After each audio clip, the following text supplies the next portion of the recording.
नमस्कार, मैं हूं आपके साथ अभिषेक पुंडी। भारत और बांग्लादेश के रिश्ते अब तक के सबसे खराब दौर में हैं।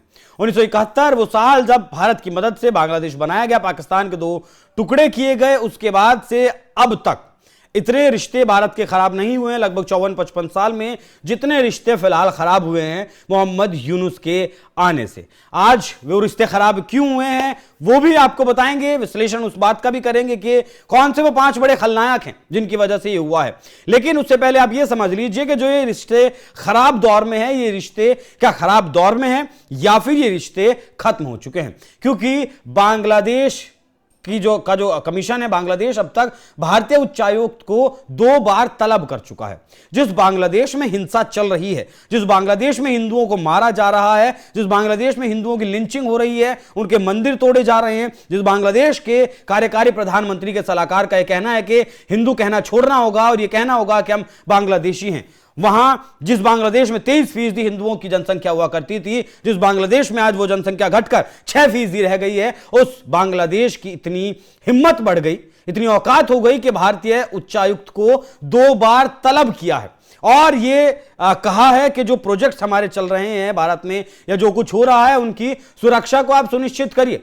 क्योंकि आज ही लगभग 11 बजे विश्व हिंदू परिषद ने दिल्ली में जो बांग्लादेश का हाई कमीशन है उसके पास जाकर नारेबाजी की, उसका घेराव करने की कोशिश की। हालांकि जिस तरीके की घटनाएं, जिस तरीके की तस्वीरें बांग्लादेश से निकलकर सामने आई थी, भारतीय हाई कमीशन के पास जो बैरिकेडिंग लगाई गई थी, उन बैरिकेड्स को तोड़ दिया गया था और हालात बहुत ज्यादा बेकाबू हो गए थे। वैसे हालात नहीं हुए हैं। भारत के लोगों ने, विश्व हिंदू परिषद ने प्रदर्शन जरूर किया है, लेकिन प्रदर्शन किया है कि जो दीपू दास, जिसकी लिंचिंग की गई, पहले मारा गया फिर उसे वो लटकाकर आग लगा दी गई, उसके परिवार को, उसकी मौत को न्याय मिलना चाहिए, उसे न्याय मिलना चाहिए। लेकिन एक तो दोनों देश एक दूसरे के उच्चायुक्त को तलब कर रहे हैं। ऐसे में क्या यह सवाल और ज्यादा गहरा जाता है कि रिश्ते तनावपूर्ण नहीं बल्कि खत्म होने की कगार पर है। क्योंकि रशिया का भी बयान कल ही सामने आया था। रशिया के जो राजदूत हैं बांग्लादेश में, उन्होंने भी बांग्लादेश को कहा था कि आपको जल्द से जल्द इस तनाव को कम करना चाहिए। दुनिया भी फिलहाल 2 धड़ों में बटी हुई है, कुछ हिंदुओं के साथ है बांग्लादेश में और कुछ ये जो कार्यकारी सलाहकार है मोहम्मद यूनुस इसके साथ हैं। क्योंकि फरवरी में इसने चुनाव का ऐलान किया था और ये नहीं चाहता कि चुनाव वाकई में हो और ये एक इस्लामिक स्टेट बनाकर बांग्लादेश को इसकी कुर्सी पर बैठना चाहता है। जिस तरीके के एग्जाम्पल के तौर पर आप ईरान का एग्जाम्पल ले सकते हैं, जिस तरीके सुप्रीम लीडर के तौर पर वहां खामेनी बैठे हैं, एक अलग फोर्स में उन्होंने अपनी वहां बनाई हुई है। मतलब देश की सेना बॉर्डर की सुरक्षा करती है और उनकी जो अलग फोर्स है वो सिर्फ उनकी सुरक्षा करती है। ऐसी एक फोर्स मोहम्मद यूनुस भी आईएसआई की मदद से बांग्लादेश में तैयार कर रहा है और आईएसआई के लोग 5 यूनिट्स को ट्रेनिंग भी फिलहाल दे रहे हैं। तो पहले समझते हैं कि उच्चायुक्त को तलब करना और क्या दोनों देशों के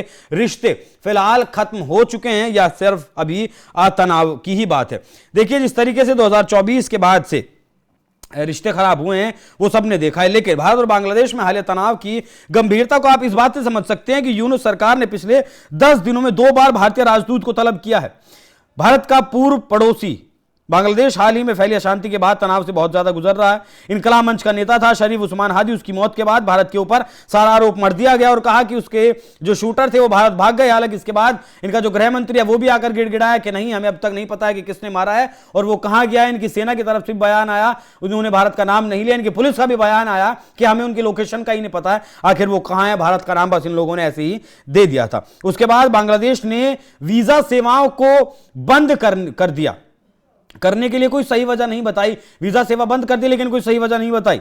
लेकिन चटगांव से वीजा सेवाओं को सस्पेंड करने के लिए भारत के फैसले के जवाब में माना जा रहा है। मतलब भारत ने जिस तरीके से वीजा सेवाओं को सस्पेंड फिलहाल किया तो इन्होंने भी वीजा सेवाओं को सस्पेंड कर दिया।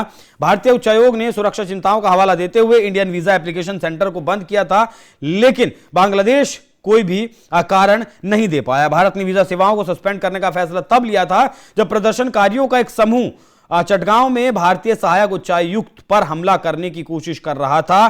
प्रदर्शनकारियों ने आरोप लगाया कि हादी पर हमला करने वाले भारत भाग गए, जो मैंने आपको बताया। अब दोनों देशों ने वीजा सस्पेंड कर दिया है।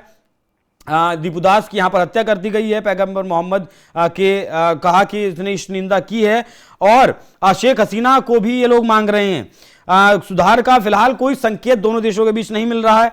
बांग्लादेश में शेख हसीना विरोधी आंदोलन से निकले नेता भारत के खिलाफ लगातार जहरीली बयानबाजी कर रहे हैं। अब वो 5 जो विलेन है, 5 जो खलनायक है, वो भी समझ लीजिए। सबसे पहले शेख हसीना के आने के बाद कट्टरपंथ को बढ़ावा दिया गया जमात इस्लामी के द्वारा। जिस जमात इस्लामी को शेख हसीना ने बैन किया हुआ था जब तक वो सत्ता में रही, और जब वो देश से गई, उन जमात इस्लामी का बैन मोहम्मद यूनुस ने सबसे पहले हटाया था। और वही जमात इस्लामी के जो गुंडे हैं, जो लोग हैं, वही आज फिर सड़कों पर उतरे हुए हैं। और वही जमात इस्लामी के लोग नहीं चाहते कि कोई दूसरी पार्टी चुनाव में हिस्सा ले, क्योंकि आवामी लीग को तो बैन कर दिया गया है। खालिदा जिया लंदन में है, वो बीमार हैं, वो उस स्तर पर चुनाव प्रचार नहीं कर पाएंगी। और इन छात्रों ने मिलकर एक पार्टी बनाई थी एनसीपी, जिसका उस्मान हादी नेता था। ढाका 8 की सीट से इसे चुनाव लड़ना था, लेकिन इसे मार दिया गया। और इसके अलावा 6 और नेताओं पर हमले किए गए हैं, उन्हें मारा गया। और इस सब के पीछे हो ना हो सारा जमात इस्लामी का किया धरा खेल है। और उसके ऊपर बैठा है कौन? आपका मोहम्मद यूनुस, जिसने बैन हटाया था और जेलों से जमात इस्लामी के लोगों को बाहर निकाला था। दूसरा या हिफाजत इस्लाम है, जो यहां शरिया कानून लागू करना चाहता है कि जिस तरीके से मुस्लिम देशों में, बहुत सारे देशों में शरिया कानून चलता है, उस तरीके से यहां भी शरिया कानून चले। तीसरा, बांग्लादेश में आईएसआईएस के झंडे लहराने वाला हिजब उत तहरीर, इसका भी कहना है कि यहां साथ में आपका शासन रहे, महिलाओं को कोई आज़ादी ना मिले। जिस तरीके से एक लोकतांत्रिक देश में रहता है वैसे नहीं होता है। हिजबुत तहरीर सोशल मीडिया और शिक्षण संस्थानों के जरिए से बांग्लादेशी युवाओं की भर्ती करके तेजी से विस्तार कर रहा है। 2009 में इस ग्रुप पर प्रतिबंध लगा दिया गया था, लेकिन 24 में यूनुस सरकार ने इसे आजाद कर दिया। यह खलीफा बहाली और सरिया की मांग करने वाला ग्रुप है। कट्टर इस्लामिक कल्चर की हिमायत करने वाला इनकलाब मंच, जिस मंच का ये नेता था उस्मान हादी, ये भी लगातार भारत का विरोध करता है, भारत की खिलाफत करता था। और भारत के हिस्सों को मतलब एक इसने अपने बांग्लादेश का नक्शा भी जारी किया था, जिसे ग्रेटर बांग्लादेश कहा गया था। उसमें असम, बंगाल, पश्चिम बंगाल के और बाकी उड़ीसा के भी कुछ हिस्से थे, और नॉर्थ ईस्ट के 7 राज्य भी इसने ग्रेटर बांग्लादेश के उस हिस्से में दिखाए थे। ये भी पूरा कट्टरवादी सोच का जो पार्टी है एनसीपी, वो भी वही है। और इसे खड़ा करने के पीछे, इसे भी बनाने के पीछे कहीं ना कहीं मोहम्मद यूनुस का ही हाथ है। मामूनुल हक है और मुफ्ती जसीमुद्दीन रहमानी, ये भी एक कट्टरपंथी सोच के व्यक्ति हैं, और कट्टरपंथी शासन ये लोग भी चलाते हैं। और ये लोग भी चाहते हैं कि बांग्लादेश में इस्लामिक शासन आ जाए। ये अलकायदा से जुड़ा हुआ ग्रुप का नेता था, जिसे यूनुस सरकार ने रिहा कर दिया था। रहमानी अलकायदा से जुड़ा आतंकवादी संगठन अंसरुल्लाह बंगला टीम, ये अंसरुल्लाह बंगला टीम एबीटी जिसे कहते हैं, भारत में भी घुसपैठ की कोशिश ये करता है।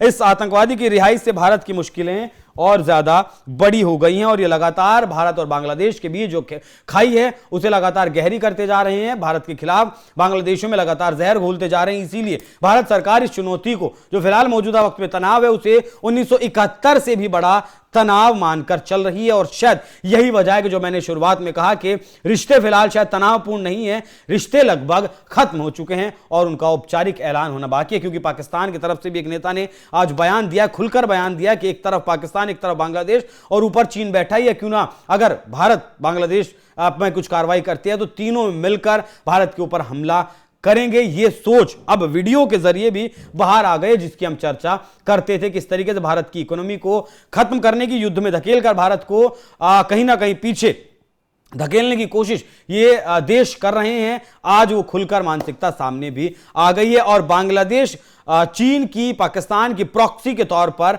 फिलहाल ये जो कुछ कर रहा है वो कर रहा है, क्योंकि बांग्लादेश की औकात नहीं है वो सीधे या फिर पर्दे के पीछे से भी भारत के साथ पंगा ले सके। बाकी इन खत्म होते रिश्तों पर आप लोगों की क्या राय है, कमेंट बॉक्स में जरूर बताइएगा। नमस्कार।